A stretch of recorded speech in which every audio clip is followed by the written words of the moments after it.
This is the Sri Lanka Broadcasting Corporation.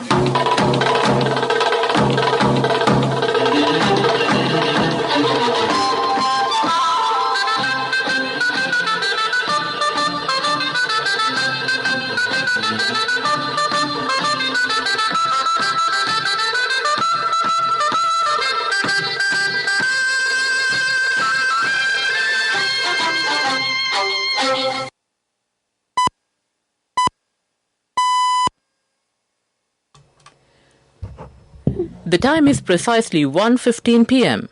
This is the Sri Lanka Broadcasting Corporation. News edited by Ramesh Piris and read by Chandima Virakon. Headlines. The Minister of Justice says he is prepared to work with any group willing to support the formation of an all-party government. Sri Lanka lifts the ban on 6 Tamil diaspora organisations. The Ministry of Education says all government schools to resume as normal from tomorrow. The Foreign Ministry gives clearance for deferred Chinese vessels' arrival. The Sapukaskhanda refinery to resume operations next week. 100,000 metric tons of crude reaches Sri Lanka. The restitution funds from His Holiness Pope Francis to be given to Easter Sunday victims today. The ICTA says multiple vehicles can be registered for the NFP with the business registration number from today. On news overseas, Russian soldiers attacking nuclear plant deemed a special target. In sports news, it's rugby. Royal Isipatana clash in Under-20 Rugby League decider at Havelock Park today. Local stories in detail.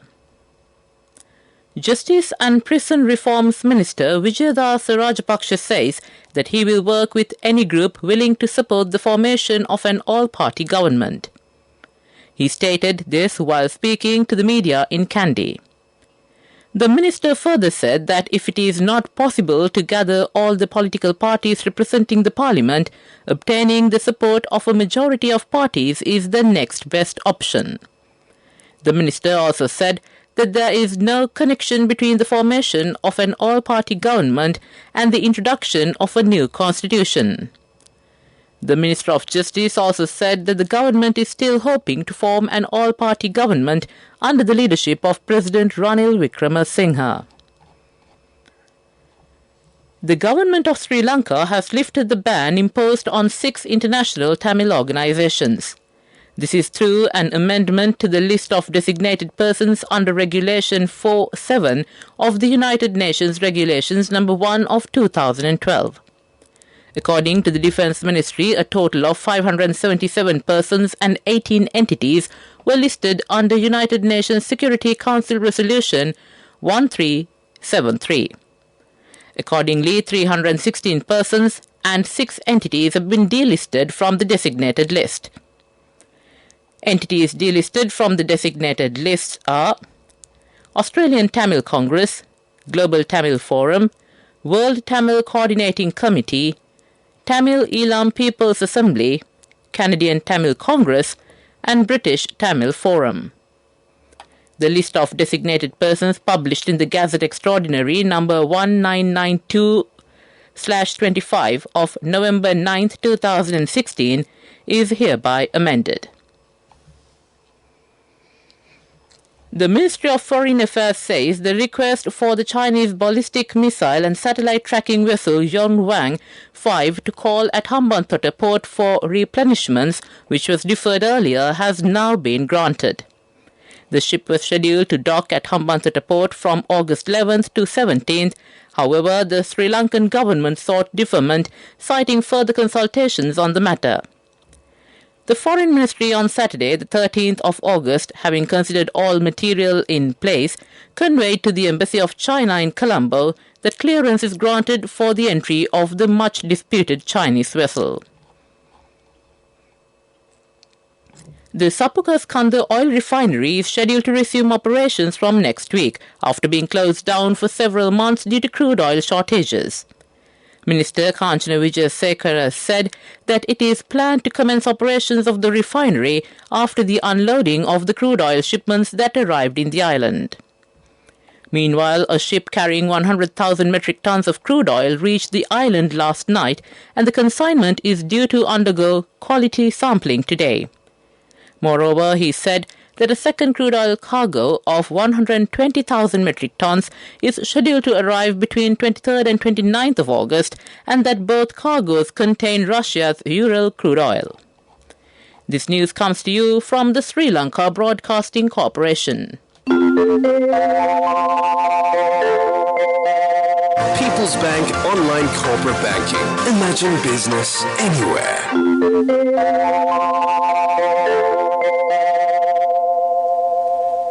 Continuing with local stories, His Holiness Pope Francis has donated 100,000 euros to the victims of the Easter Sunday bombings. The restitution process began yesterday and will continue today at St. Sebastian's Cathedral in Katuapitiya and at St. Anthony's Cathedral in Kochikade, Colombo. The event will be presided over by the Most Reverend Malcolm Cardinal Ranjit, Archbishop of Colombo, and the Apostolic Nuncio to Sri Lanka, Archbishop Brian Udagwe. The Information and Communication Technology Agency of Sri Lanka today said businesses with large fleet of vehicles can now be registered with their business registration numbers from today under the National Fuel Pass. They said government institutes, organizations and businesses can register their fleet of vehicles under BRN category through one or more mobile numbers under one BRN.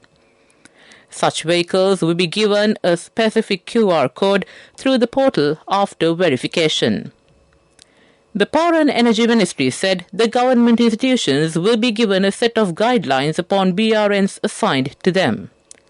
Meanwhile, the ministry requested the public to register with the new Fuel Pass system as early as they can and not to misuse the system to obtain fuel by illegal means. To conclude the local news, the headlines again. The Minister of Justice says he is prepared to work with any group willing to support the formation of an all-party government. Sri Lanka lifts the ban on 6 Tamil diaspora organizations. The Ministry of Education says all government schools to resume as normal from tomorrow. The Foreign Ministry gives clearance for deferred Chinese vessels' arrival. The Sapukaskanda refinery to resume operations next week. 100,000 metric tons of crude reaches Sri Lanka. The restitution funds from His Holiness Pope Francis to be given to Easter Sunday victims today. The ICTA says multiple vehicles can be registered for the NFP with the business registration number from today. That concludes the local news. Imagine if you could maintain a firm hold of your operations from anywhere. People's Bank Online Corporate Banking. Imagine business anywhere. The main news story is brought to you by Siddhaloka Vedamahatmya.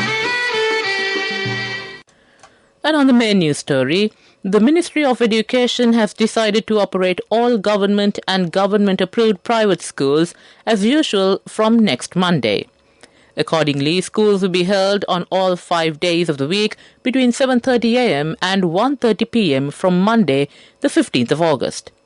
The decision was taken during collective talks between the Minister of Education, Secretary to the Ministry of Education, ministry officials, provincial secretaries of education and provincial directors of education. That ends the main news story. The main news story was brought to you by Siddhaloka Vedamahatmya. Watch Life is brought to you by A Strength to Your Life. CIB Janajaya Vasana has commenced. Valuable gifts and all bills are on 31st of October. Come to CIB today. Taking a look at Watchlight, the anti-leprosy campaign says 387 leprosy patients have been reported so far in 2022. Its director, Dr. Prasad Ranavira, stated that about 2,000 patients are being reported each year. He added that it takes a period of 3 to 5 years for symptoms to appear, and the devastating decrease causes severe disfiguring skin sores and nerve damage in the arms, legs and skin areas around the body. Dr. Ranavira said that about 10% of all patients reported are children under the age of 14. The best way to prevent the spread of leprosy is the early diagnosis and treatment of people who are infected. For household contacts, immediate and annual examinations are recommended for at least 5 years after last contact with a person who is infected. That ends Watch Light. A strength to your life. CIB Janajaya Vasana has commenced. Valuable gifts and all bills are until 31st of October. Come to CIB today. Headlines of the world news. Russian soldiers attacking nuclear plant deemed a special target.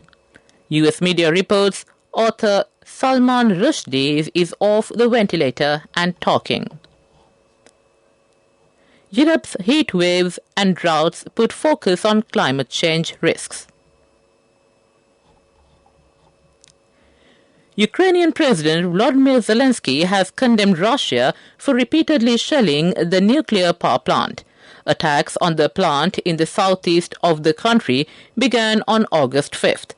In a video message released on Saturday, Zelensky says Russian forces actually hide behind the plant to fire at neighboring towns.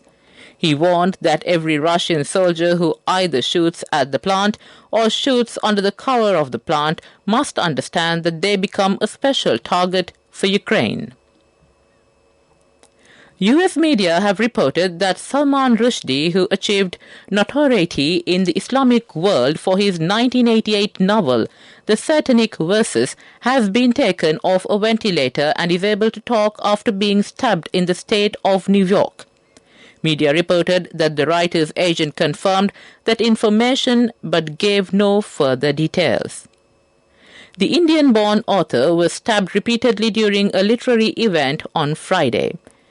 The 75-year-old novelist remained hospitalized on Saturday for injuries to internal organs and one eye. A 24-year-old suspect has reportedly pleaded not guilty to attempt murder and assault charges.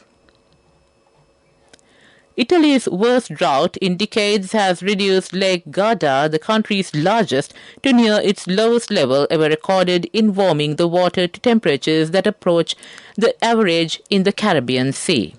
Many European countries, including Spain, Germany, Portugal, France and Netherlands and the United Kingdom, are enduring droughts this summer that have hurt farmers and shippers and promoted authorities to restrict water use. Successive heat waves have also renewed the focus on climate change risks of Europe. To conclude the world news, the headlines again. Russian soldiers attacking nuclear plant deemed a special target. US media reports author Salman Rushdie is off the ventilator and talking. Europe's heat waves and droughts put focus on climate change risks. That ends World News. And on the development news, Sri Lanka has observed an increase in the number of foreign tourists arrived in the country last month compared to 2 previous months. According to the Sri Lanka Tourism Development Authority's monthly tourist arrivals report for July 2022, the total number of international tourist arrivals to Sri Lanka during July 2022 was 47,293. While the arrivals dropped by almost 55.5% in comparison to March 2022, which recorded the highest number of tourist arrivals up to July 2022, it is an increase from the figures recorded for months of May and June. As of 31st July 2022, 458,670 international tourists had visited Sri Lanka for this year. The largest source market recorded for the month of July were United Kingdom, India, Germany, followed by France and Canada. That ends the development news. Sports News is brought to you by Sampath Bank. We present your future. 2022 Inter-Schools Under-20 A Division League Rugby Tournament. Royal College and Isipatana College will revive their rivalry once again when the two teams clash in the 2022 Inter-Schools Under-20 A Division League Rugby Tournament, deciding Super Round encounter at Havelock Park at 4 p.m. today.